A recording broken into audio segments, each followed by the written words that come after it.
Welcome everybody back here at Bellev Sound. Welcome back to our Christmas marathon. And you hear my voice is a little raw, not because Christmas was so hard, but we were recording this in November and I don't know how I caught a cold.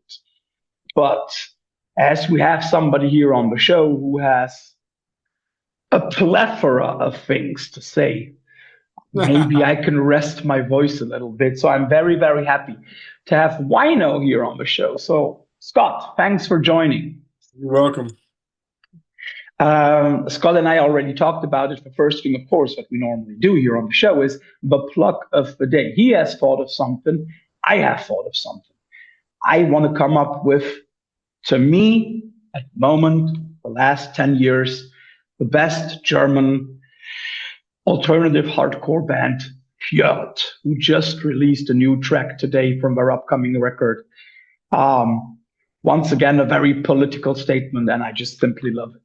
So, Scott. How do you spell that band? Fjort. Okay, what does it mean? It's a misspelling of the Norwegian word fjord, which is like the arms of the sea reaching far into land. Yeah. Yeah.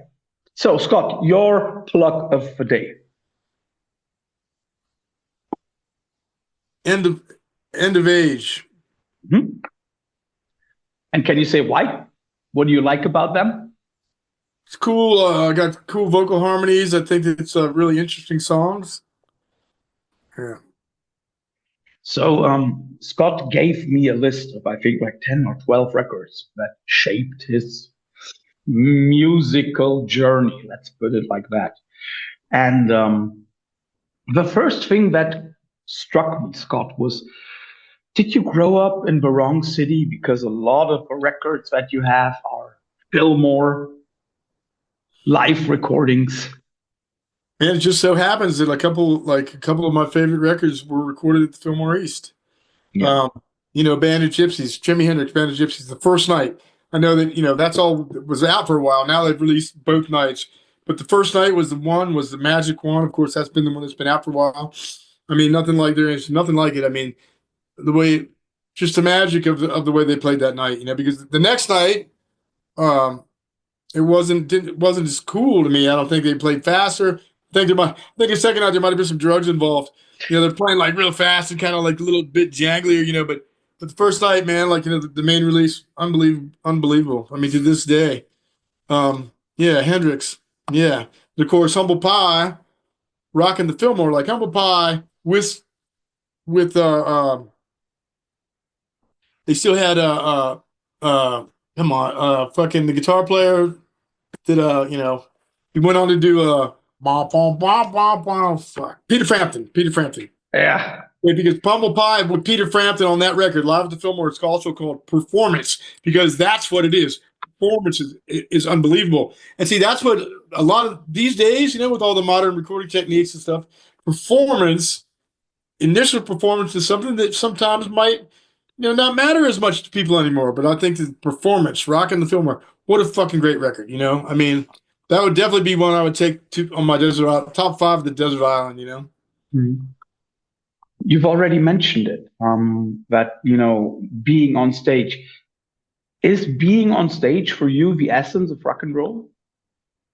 Well, that's not necessarily. I mean, being on stage and playing live, that's a whole different animal than being in the studio. Like, my favorite place to be, I mean, I love playing live. Don't get me wrong. We have some great shows in Europe, but my favorite place to be is in the recording studio when I've got like everything I need, comfortable, the labels catching the bill. Yeah. That's when I feel like absolutely just flying, because, anything goes in the studio. I mean, I'm not a stickler for a 3-piece band. I don't go into it like Sleep, where they record live and that's it. I'll always put down a couple fat rhythms, a couple extra rhythms, because the studio is where you make it all happen, because that's where you give the consumer or your fans or your friend, your listeners what they want. And what they want is a kick-ass fucking recording. That is true. When you say it like that, have there been moments for example, let's say in the last decade, where you wrote stuff and said, okay, this is something that we can do on the record, but we're probably never going to do live? Well, I don't go into it like that because, I mean, maybe if it's like a noise, maybe if it's simply like, like an intro, like of just noises or something that would be wholly improbable. Like, it would have been wholly improbable for the hidden hand to play, the deprogramming of Tom DeLay. We could have played the music, but, all the orchestral shit in the little, yeah. So, but yeah, playing live is a whole different animal, man. Playing live, there's so many factors that affect what's happening. You've got your onstage sound, you've got whatever equipment you're using, the room, whereas the studio, it's controlled. And that, anything goes in the studio as far as like within reason. I mean, I'm never going to take things so far away from the songs that you can't play them live, for example. I mean, I think you should be able to play pretty much everything that you record live. I mean, my goal always is with the next recording that I'm going to do is it has to be as good or better than one before. And, it's got to be all killer, no filler, That's true. I think it's important. To me, it's important. I have those, and that's my standards, Yeah, I mean, like, let's be honest. Back in the vinyl days, skipping tracks was impossible. But now with streaming, hell, if there is a filler material, people will just next, and then the problem is that they lose attention. Yeah, see, I lost track of that for a second because Jason, the other guitar player in the Obsessed, he's a little bit younger, and so he's definitely like knows a little bit more, knows more knowledgeable about computer, more knowledgeable about social media. But I was like, I told him one night, I said, man, CDs are being phased out. I said, but if I was watching a cool band that I'd never seen for the first time and I dug it, I would buy a CD to listen to on the way home. And he goes, well, man, you could just go to Spotify and pick the tunes. I was like, oh yeah, I forgot about that. And new cars don't even have CD players, which I think is lame as fuck. Actually, I don't know. Then about those records that you gave me, are you one of those guys who says, for example, Band of Gypsys live at Fillmore? Is that something that you have to have once only, or in every edition possible? I'm not that deep of a collector. Like our engineer, the guy that I record with, he's the kind of, he'll buy all the remastered stuff, and he's right for the collector. You got the if you have the ways and means to be able to afford it, whatever. And he'll put it on his stereo and he'll go, listen, you can actually hear like the kick drum pedal groaning, or you can hear like this subtle talking, whatever it is. Like, I don't know, man. For me, like, I'm a simple guy. I just want to have, I want to listen to it and I want to get that chill, man. I want to get the chill down my spine. You know what I mean? I want to feel inspired and I want to feel swept into it, I mean, we both know that many people associate you with doom metal, for whichever right or wrong reason. I wondered when listening also to your new record, sorry, to Create or Die. Yeah, sorry, I know I was just the throat. Listening to Create or Die. Something that a lot of people forget, and that also shows in the records that you choose, is groove. I mean, like choosing Hendrix, choosing Grand Funk Railroad, also choosing Humble Pie. A lot of these records play very nicely with groove. Is that something that is overlooked in your own body of work? No, I mean, personally, like, I agree with you 100%. Like, it has to groove a little bit for me to really like it. It's like, Mastodon is a good band, is a good band, is a good example of a band. I like those dudes. I liked a lot of the stuff, their earlier stuff. And, but it's got to groove for me a little bit, man. It's like, that's one of the reasons why I think the Clutch is so popular in Europe. Because they totally groove. I mean, they that's all they do is fucking, They rock your ass off. Neil the Cyber Priest appeals to the kids. He's talking about crazy shit. Like, he's like the Cyber Priest of fucking, mother, Seuss, Dr. Seuss or whatever it might be. That's true. They groove like crazy. John Paul's got that style. he's got that kind of swing, DC kind of style a little bit, coming from like the Chuck Brown camp, like what do they call it, go-go or whatever. But he's got that kind of swinging kind of groove, and they groove like crazy. I mean, that's what I need to hear. I need to hear that. It's got to groove a little bit, and that's why I'm really happy with the new drummer within the last 7 or 8 months of the Obsessed is Bob Pantella from Raging Slab, Monster Maggoties, and the Tom Fishwax. I mean, absolute best drummer I've ever played with. And, he listens to the hard funk like, me too. Like when I'm in a bad mood, man, I'll put on some like Sly and the Family Stone, or maybe some Isley Brothers, Fight the Power, and really, that's some good shit. And, it's got a groove. It definitely has to groove for me to really like it, to be able to get my head around it. And at the same time, I think the cool thing about those bands is that, how should I say, they use the variations in speed also to create totally new moods. Yeah, that's right. That's right. Yeah. I mean, it's like, people call us the Obsessive Doom band, but the reality is, I mean, we have some doomy stuff, yeah, but the reality is we're kind of like a hope band, even though hope, we're, that the whole attitude around hope can appear a little wimpy. But, a doom band, okay, people need something to describe. People have to have a term to describe shit, Yeah. Like if you had to describe Black Sabbath or a band like that without saying the word doom,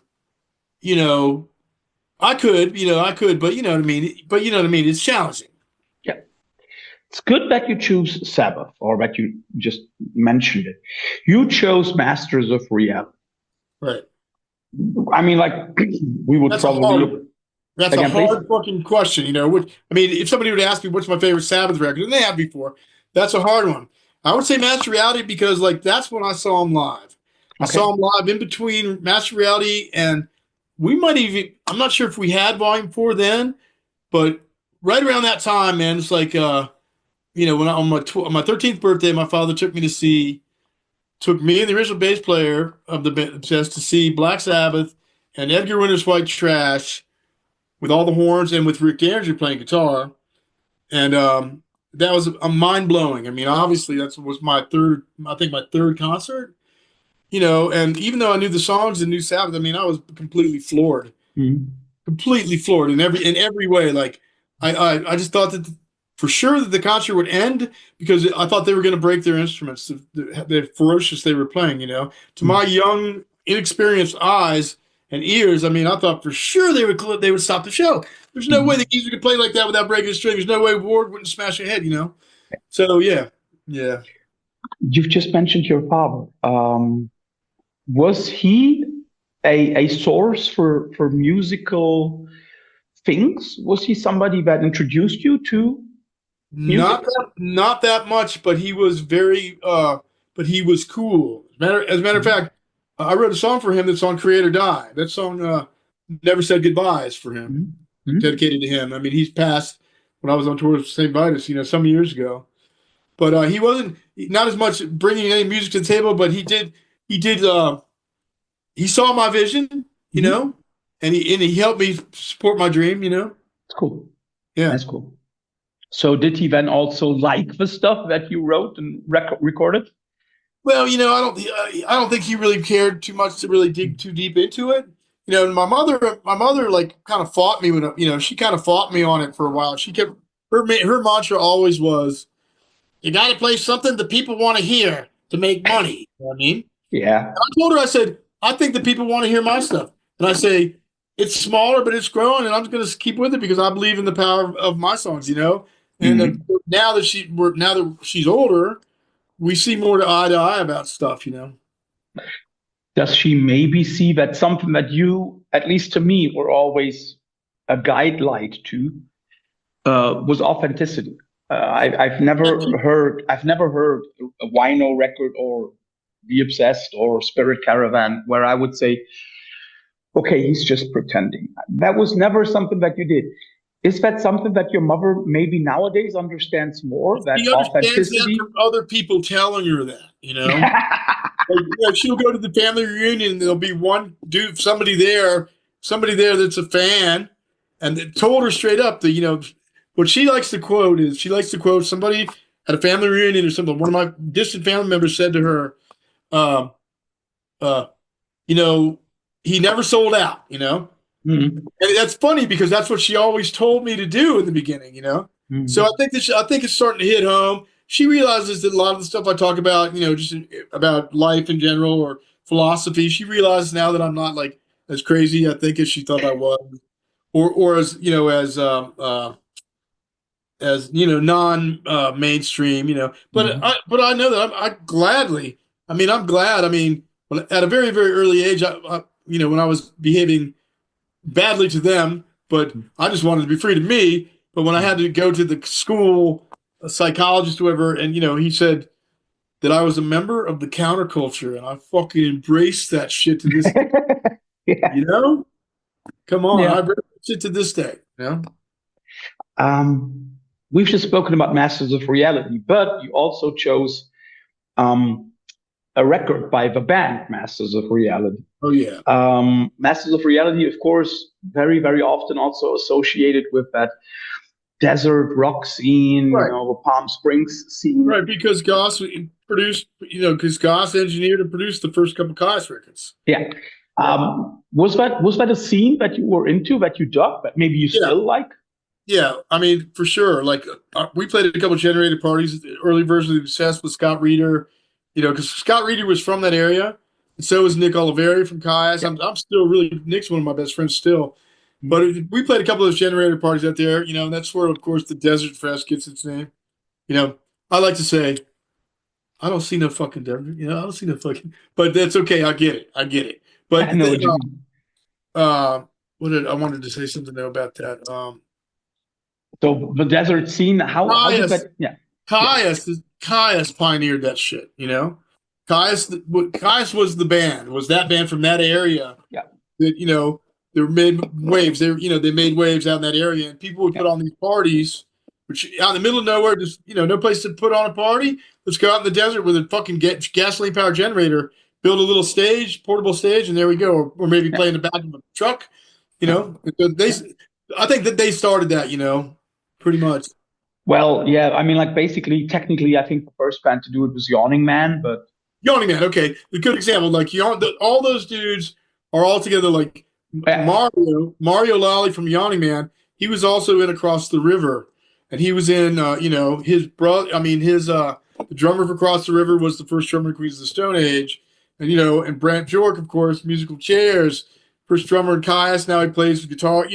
All those dudes are all in that same boat, And Josh Homme was the one.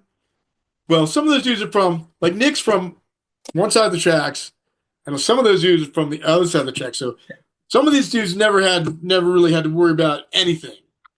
But other people, had to come up on the power of their songwriting skills, which is why Nick's Oliveri songs that he wrote for Caius and Queens are my favorite songs of both those bands, Just to say he's the real deal, Yeah. And it's interesting. When you didn't choose Caius, you chose Masters of Masters of Reality. Okay. Now this is why I got off the point for a minute. Well, the reason I chose Masters of Reality, that record, The Blue Garden, is because when that record first came out, I hadn't even heard it. I'd seen the name and I was like, who is this band? Thinking I'd have a Sabbath clone or whatever it was. Sabbath tribute band. So it just so happens, like out of the blue, my boss at the time, his band was supporting them at a really nice place. He played guitar in this band called with Top Jimmy. Top Jimmy was the guy David Lee Roth sings about in that song Top Jimmy and all that shit, Van Halen. But Top Jimmy was a blues singer, like really good. And my boss at the time was one of the guitar players. So he said he had guest list spots to go see them support Master Reality, like in this really nice venue in Hollywood. So I said, fuck yeah, I want to go. And I got on this little bike and rode down there. And this is the original lineup. Masters Reality with Goss. They had another guitar player, the original dudes, and I was fucking completely floored. I mean, those songs, Domino, Sleepwalking, all that shit, John Brown, uh, unbelievable stuff, man. I mean, to me, that's the that's like the fucking great fucking shit, man. That's all I can say. I was completely floored by this band. Now they're completely different. The second guitar player left right away. They got Ginger Baker for a minute, but I think that that band was so dynamic at first that I think that anything after that to me is kind of a downer, letdown. Yeah, I think like because it's very often when we see bands first or when we hear them, that is the impression that is left on us. And that is something that although, I mean, like there are bands where it's cool when they progress and when they evolve into something very, very, very different. Yeah. But let's be honest, with most of the bands that we like, we're happy if they do the same shit over and over. Right, right. I mean, to me, it was the second guitar player. To me, it was the second guitar player. Like, he added something so massive, that the two of them together, like Goss and this other guy, I don't even know his name, but the same thing happened with Raging Slab. When Raging Slab lost the original second guitar player, they had another dude along with Elise playing slide and Greg. But when the other dude split, it was just Lisa Greg. It was never the same. They didn't sound the same because, in both cases, the second guitar player was a genius, both, So, but I get it. The smartest dude probably left early because he realized he wasn't going to make a living. Who knows? It's interesting that you say making a living, because the next band on your list, you chose a record that I didn't know, but I had to look up because I'm not the biggest Blue Oyster Cult fan. Yeah. But I also know why. I'm not, because the only record that I've never heard that record before. Exactly, because the record that I heard from friends, because they mainstream rock fans, and they said Agents of Fortune. Right. And I listened to Agents of Fortune and I was like, it doesn't do me nothing. No. And you gave me Tyranny and Mutation. Oh yeah. 1973. Is that one of those examples where you would say, okay, in 1973, they were something totally different from Agents of Fortune?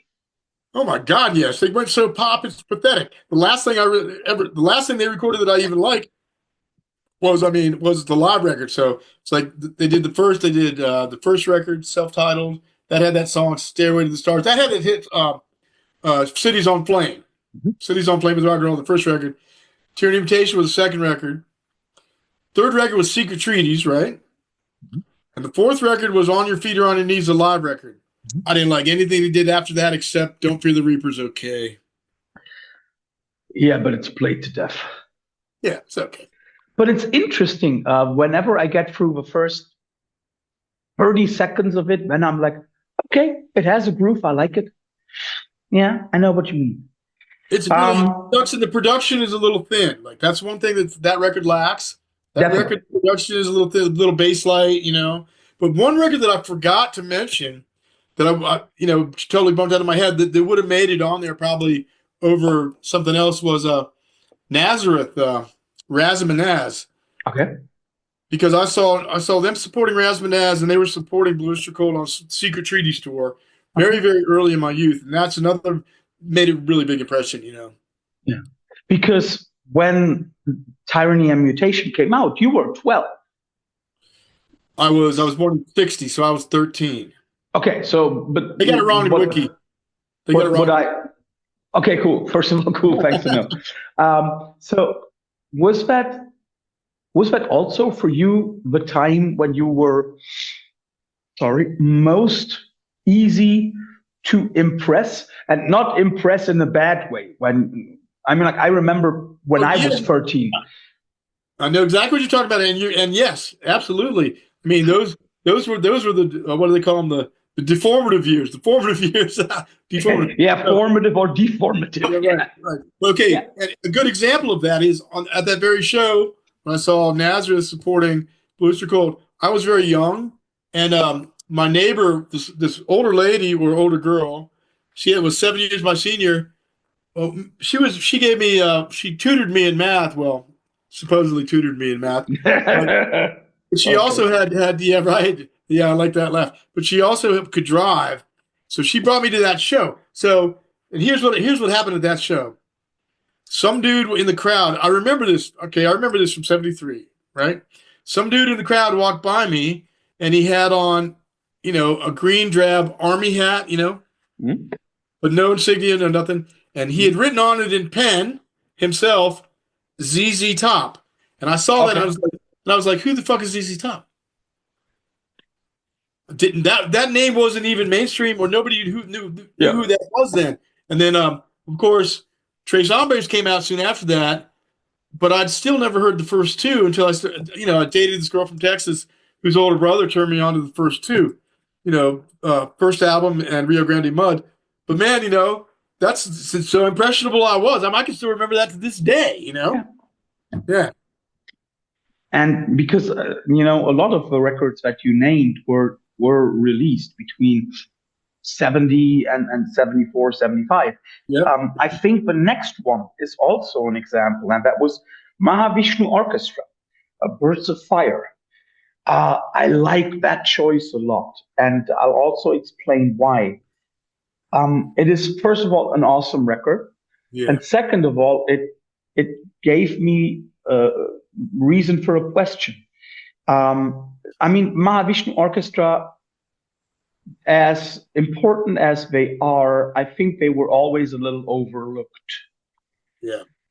And that is because their music was not the easiest to listen to. They are always playing with accessibility on the one hand and experimentation on the other. That is something that I like because it shows that you have a very, very eclectic taste. At first, everybody would say, yeah, it's straight up rock and roll. And then we have all of a sudden Mahavishnu Orchestra. Yeah. Can you say how experimental a record can be that you still like it? Or maybe give an example where you say, okay, that is too far out for me? Yeah. Well, I liked early Pink Floyd. I like Mahavishnu. If you'll notice that most of those records are really guitar driven. Obviously being a guitar player, but Steve Hillage. You had this band Gong. Yeah, that is so funny that you mentioned that because a few months ago, somebody on our interview mentioned Gong, and it was one of the references that I was most impressed by.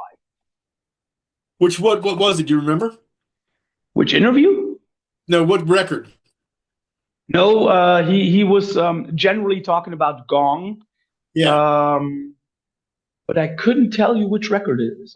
He was generally talking about.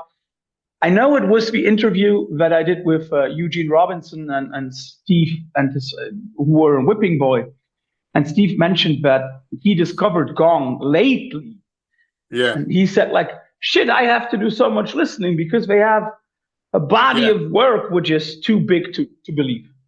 Right, and that goes here talking about the experimental. Okay, Gong, the early Gong, David Allen Gong, they were like a commune.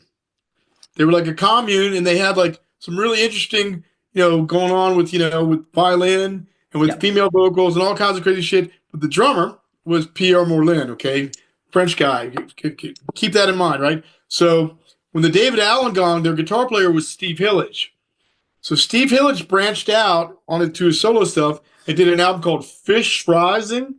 Mm-hmm. Fish Rising is a very trippy record, and that was sort of jumped out of the box. And so I've started following Steve Hillage, but then Pierre Morlin, he went solo, but because of his just total virtuosity, he was playing with people like Alan Holdsworth, amazing guitar player. That was in Tempest, and he did some solo stuff with amazing guitar player, Alan Holdsworth. And so that was the second Gong. Okay, so if you check these records, Gong, Espresso, and Espresso 2. Those are the two jazzier records with no vocals. With I can't remember who the bass player is. Fantastic bass player, maybe Jeff Berlin or somebody like that, real jazzy. Morlin, killer bass player, and Alan Holdsworth is playing fucking hard prog, And so that's how Gong, they spread out like that. But Fish Rising, Steve Hillage, Fish Rising. We used to take acid and listen to that record all the time. And then it was Friesen. Yeah, Yeah. you know. Then, I mean, we've already talked about Clutch. Then you have somebody on the list who is highly controversial, Zappa. And you have Don't Eat the Yellow Snow. Mm-hmm. Still one of those. That was hard. That was hard. It was Hard to pick. It was hard to pick between Live at the Fillmore with the Turtles. It was hard. It was hard to pick from that one or Overnight Sensation. Mm-hmm. Mm-hmm. And you chose Don't Eat the Yellow Snow. The one thing that I often like to ask when it comes to Zappa is the question that he raised when, this question about, does humor belong in music? How would you answer that? I never used to think so until I heard Zappa. Mm-hmm. But does it belong in music? Because his humor was dry. His humor was dry. It was cynical. He was satirical. More than anything else, he was, what do you call it? Like, oh man, what's the word? Not cynical.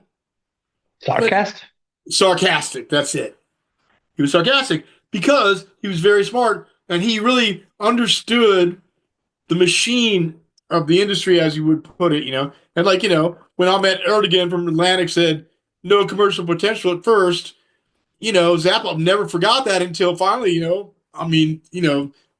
Erdogan embraced him, Mm-hmm. But the most amazing thing to me is how Zappa's music seemed to be one of the most influential and behind the Iron Curtain. Mm-hmm. Okay. Yep. In my travels, like we know that in his later days, that the newly free democracy of Czech Republic. It's funny that you say that. I know what you're going to say, and I was just about to drop it. You go ahead, please. The same thing. So Zappa, because leading up to that, like a lot of people that I know in Germany, especially, that grew up behind the Iron Curtain, grew up with the wall was up. Mm-hmm. Zappa got through. Zappa got in behind the Iron Curtain. All those dudes knew Zappa. Like, a good example is Conny Ochs. He was a little bit younger, but when he grew up, his youth behind the Iron Curtain. And when I met him, he had never heard Humble Pie. He had never heard Oyster Cult. And he turned me on to some stuff I didn't know about too. But it's just amazing. But he knew about Zappa. Everybody knew about Zappa behind the Iron Curtain. And I think that when the wall came down, and Zappa was actually going to go to Czech Republic to meet with the guy, but he was dying. President. He was dying, yeah. But I mean, well, he actually. What? Yeah. Well, I think isn't it the way that he really went to Prague? But I'm not sure about. I think he went once, and he was supposed to go back. Yeah. And then the second time he was supposed to go back, he was in too much pain. I think, if I remember reading his story correctly. Man, there's a couple good books. The book he wrote's okay. There's one book that's it's like a fucking tome, man. It goes into all his death, his business dealings, all the rehearsals, all the shit they did for the Roxy show. See, that's another one. Roxy, now that I think about it, I could have easily put that one as opposed to Don't Eat the Yellow Snow, But let's get back to the humor thing. I mean, like we both know that there is this certain kind of humor that really does not belong in music. This kind of, I don't know, the too easy, too much going for the punchline. Yeah, too much happy shit. Yeah. But would you agree that a certain kind of sarcasm, a certain kind of tongue-in-cheek is a good thing in music? Absolutely. I mean, absolutely. And Zappa rubbed off on me. I mean, like look at It's Not Okay. A song like that, or Razor Wire. Mm-hmm. I think that's like twisted humor, like and I think the Clutch, other people too. I think it definitely has its place. Absolutely. And I think Zappa opened and shut the book on that shit. Yeah. He defined it. The same way he defines thrash music. Pretty much wholly. Zappa defines his style, which is a lot of talk, but you know what? Shut up and play your guitar, right? Those records are great. Yeah, I know. Do you know the story about Steve Vai and Zappa? Oh yeah, I do. It's amazing, man. It's amazing. Like to be as technically proficient as Vi Yeah, is, and he's still like, he worships Zappa, and because yeah, Zappa was a force of nature, man. He was just something special. The same way Hendrix was, the same way, you know. No, I mean, Uh, do you know the story about Steve Vai auditioning for Zappa? yeah, he was gonna play. Do it like this, play it faster. Now do it in that style. Right. And And that's Vi is what like, nobody can do it, and Zappa does it. because Zappa saw in Vi already. It's the same like okay, when not Billy Preston, God, the keyboard player was Zappa's band, like the first dude, the main guy, like I'll think of it. As we go on. But anyways, he was a piano guy. He never wanted to get into the synthesizer, right? Zappa was trying to probe him to get him into the synthesizer, and then when he finally did, like he said in this big book, he said I walked into the rehearsal studio and Zappa had bought him a synthesizer, and there it was at his on top of his keyboard, piano. And so once he started doing it, that became the sound. All them wet noises, all the crazy farting noises and shit he'd make, and all the sound effects he would do, like fairy dust, type shit. And man, I'll think about his name in a minute. The main synthesizer player for Zappa around that era, Donny Leo Son on. What was his name? God damn it! I'm just looking at. Are you talking about the Upnusials in Emuka Electric Orchestra? No, I mean if you look at the players, the list of players on Donny Leo Son, you've got Underwood, Roots Underwood. You've got the bass player. You've got the two brothers, the horn player and bass player, the two brothers, and then you've got the drummer. I think was not Vinny Colaiuta. It was goddamn dude. I know this shit. I'll think of it in a minute. Don't worry. You said that in a way Zappa rubbed off on you. We have already talked about the Mahavishnu Orchestra. Did that also, in a way, rub off on you?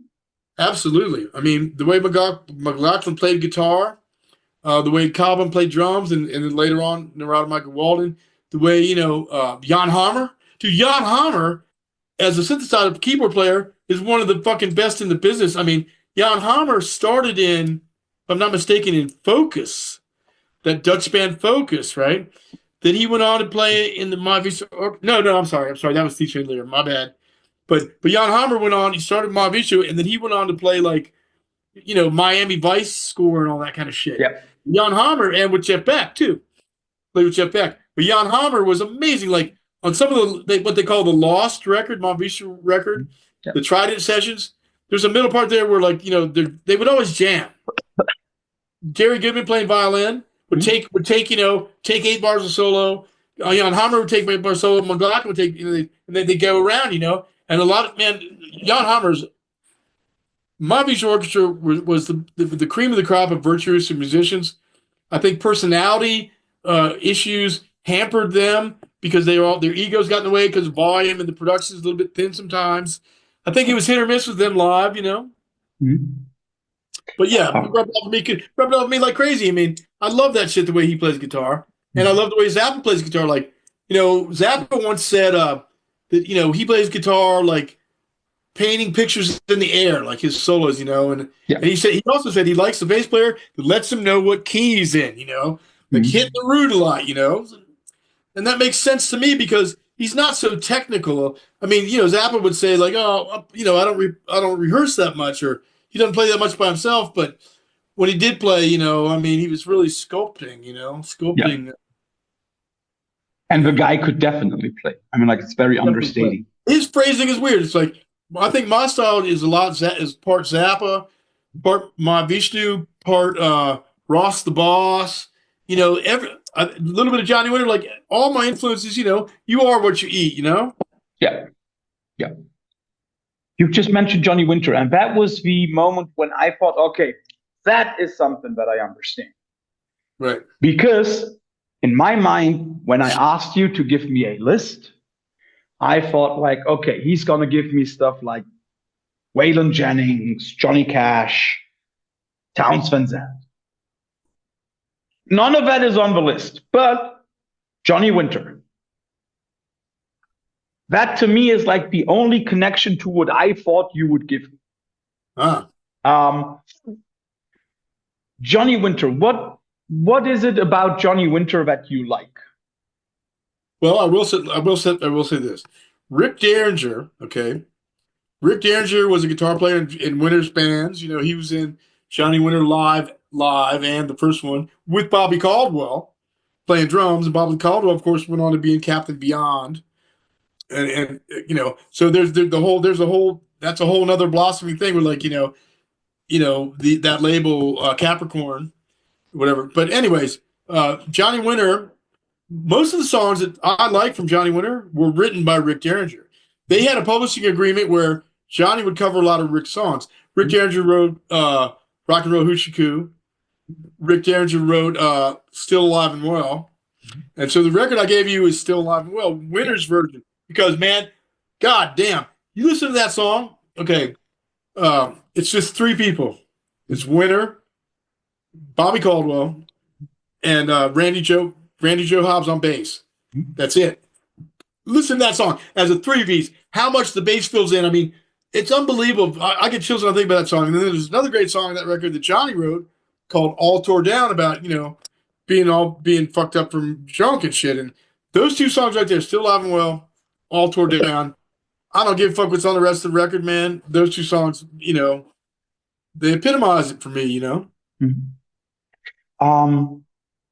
But let me ask you that question. I mean, like, out of all those outlaw country things, like Townes and Willie and Johnny, or also Merle. I don't really like Willie Nelson at all. Okay. I mean, that's what I was about. Which one is, like, I know you covered Townes Van Zandt, but I mean, Townes Van Zandt is about the only one. I mean, I like a couple Tyler Childers' early songs, like, Tyler Childers. I like Hard Times, and I like Nose of the Grindstone.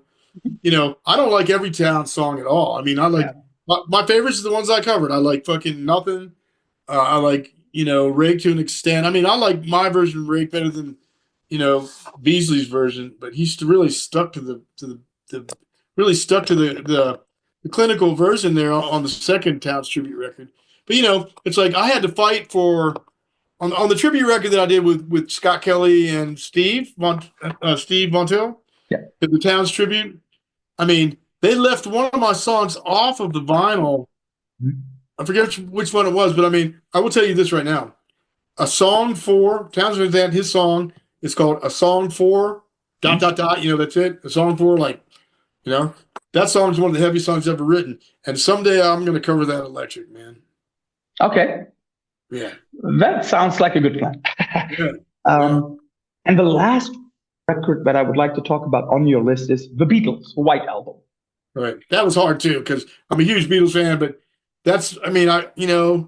Magical Mystery Tour, I'd have to say White Album, because it was the most eclectic and covered so much ground, And that also goes into what I would like to ask. I mean, like, the White Album, I mean, if people had listened closely to Revolver, they might have had a slight idea of where it would go with the White Album. Nevertheless, the White Album is total unpredictability. Right. I mean, like, a lot of people who listened to the record when it first came out were probably as much blown away by its differentness as I was when I first listened to Kid A from Radiohead. Absolutely. Was that something that you liked about the White Album, that it doesn't play by the rules? Exactly what I liked about it. And if you listen really closely, the genius songwriting there, the genius, I mean, the absolute, just the angelic vocal harmonies, the virtuoso playing, the ideas. I mean, just the ideas to come up with these songs, but when you said Radiohead, I suddenly flashed to another band that I forgot to list. I really should have listed something about Joy Division, because that's another band that really made a huge, huge influence on me. For whatever it's worth. I mean, and on Radiohead, yes. I did my country fried version of of Isolation, but man, so many great songs and so stripped down. Another great, I had to throw that in. You know. One, if you listened carefully, you've noticed that I left out one band, and I did it on purpose, and that is Motorhead. Let's be honest. We've just said, with some bands, we like it when they do it over and over and over again. Is that your way with Motorhead? Well, I should have put Bomber. I have to say that Scott gave me Ace of Spades as his go-to record. Who did? You did. You just said Ace of Spades. But I should have said Bomber. Yeah. But is that something that you liked about Motorhead? What you expect? Here's what I like about Motorhead. Before I knew who Motorhead was, never heard of him before in my life.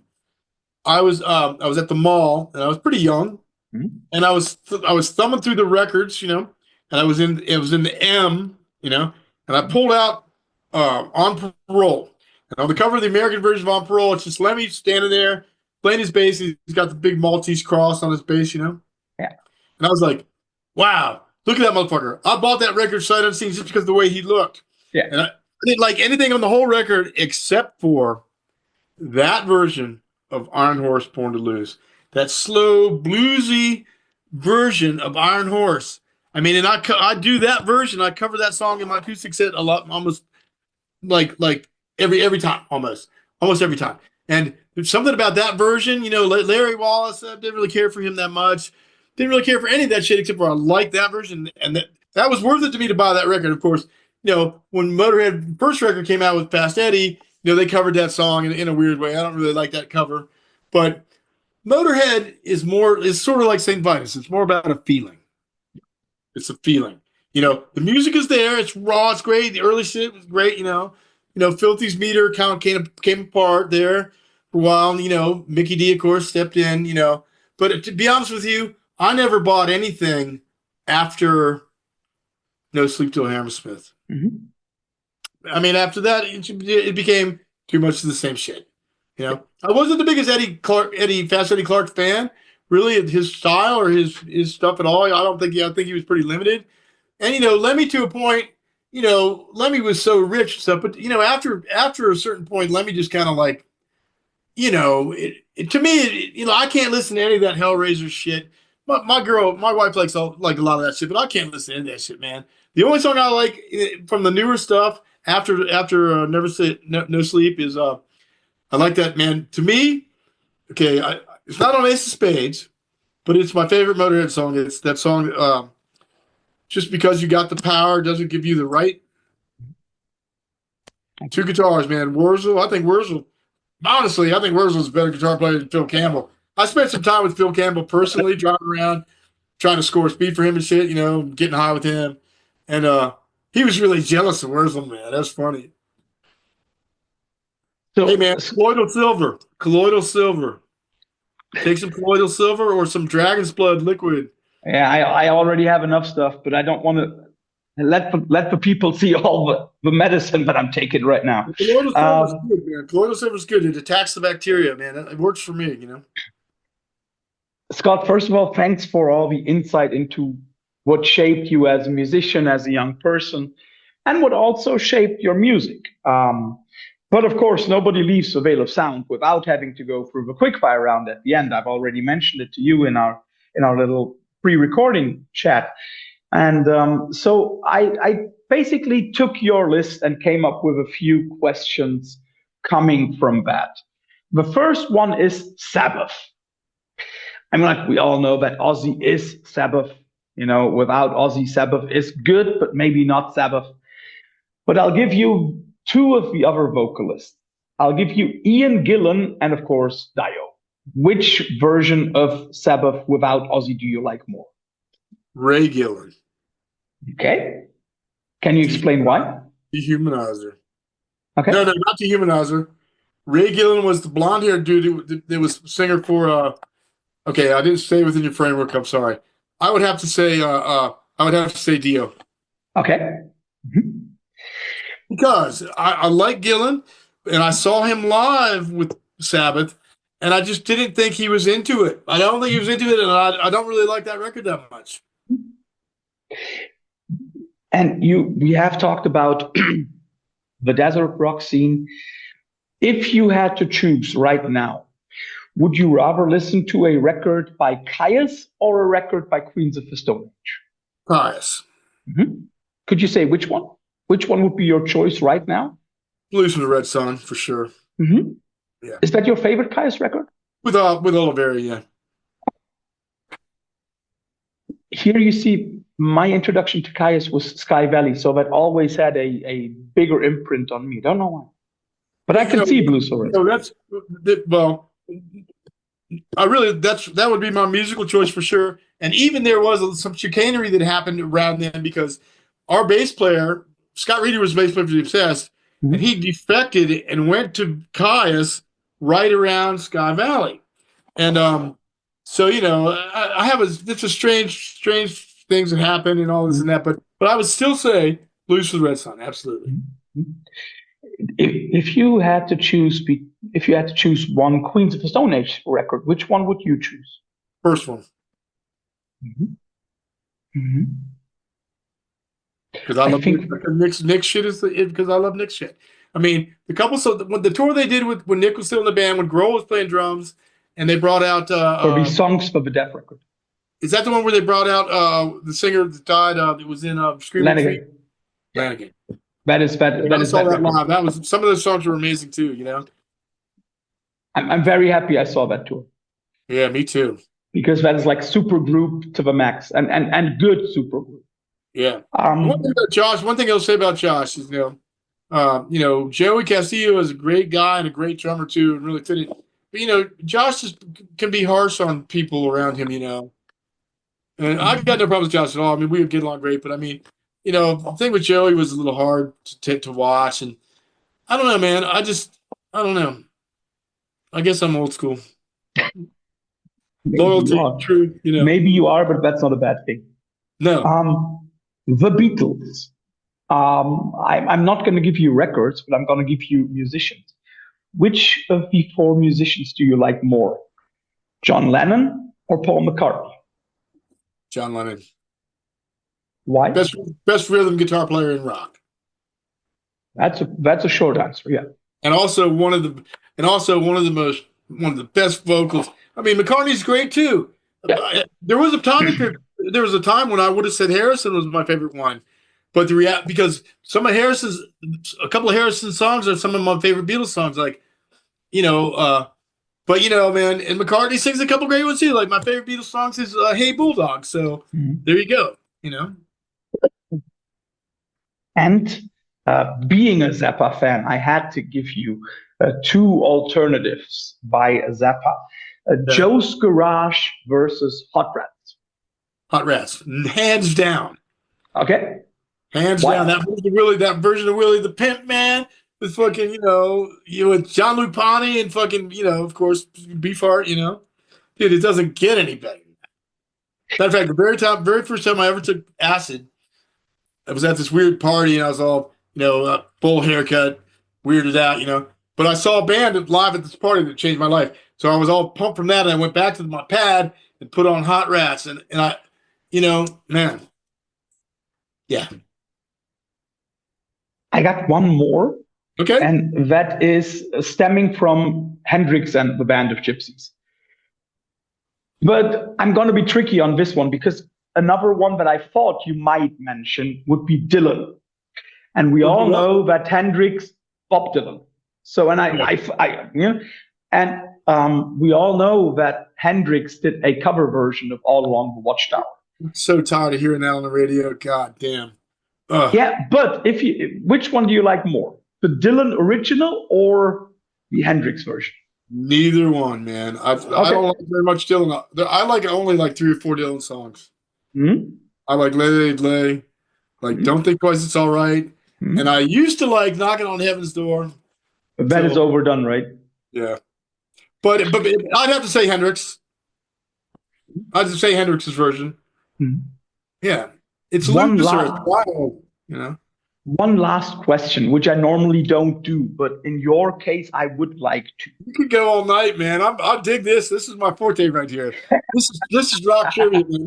This is what this is Okay, so next year we're gonna do list number 2. Okay, next all year. right. Yeah, all right. I'm gonna pick you up on that. But I have one question, and that is something I think where you and I would both agree.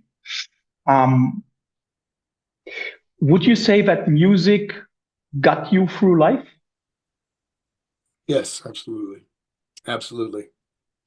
And in so many ways. I mean, when you're down and out, if you've had a problem with your significant other, you've had a problem get far from work, you would always have your band as that's your sanctuary.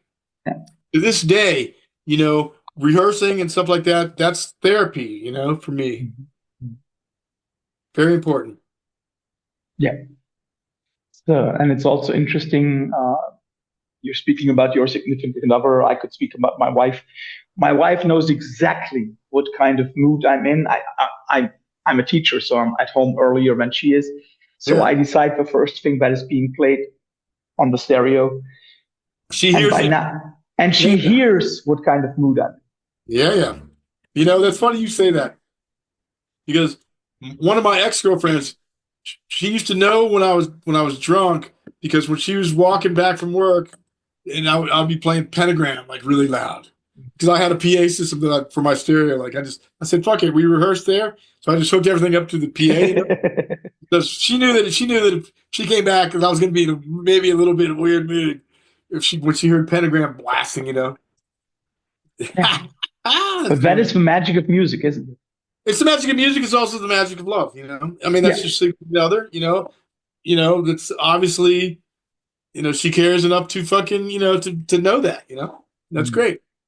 Beautiful stuff, man. Music is like music is it's the universal language. Like, I can be anywhere in the world that I've been, Japan, Spain, wherever it might be, and if somebody goes, "Oh man, Wino," I mean, to me, that's my reward, man. So I will say that next year when we do the second run, I will pick you up on that one. So Scott, first of all, thanks for all your time. You can do genres. You can maybe do genres. We'll come up with something. I'm very sure we'll do. You handle it. You surprise me. I will. Okay. Scott, thanks for all your time. Enjoy the rest of your day. And for everybody, come back tomorrow. We might have, or we will have, another interview up our sleeve. Thank you very much, Scott. Thank you, brother. Talk to you later.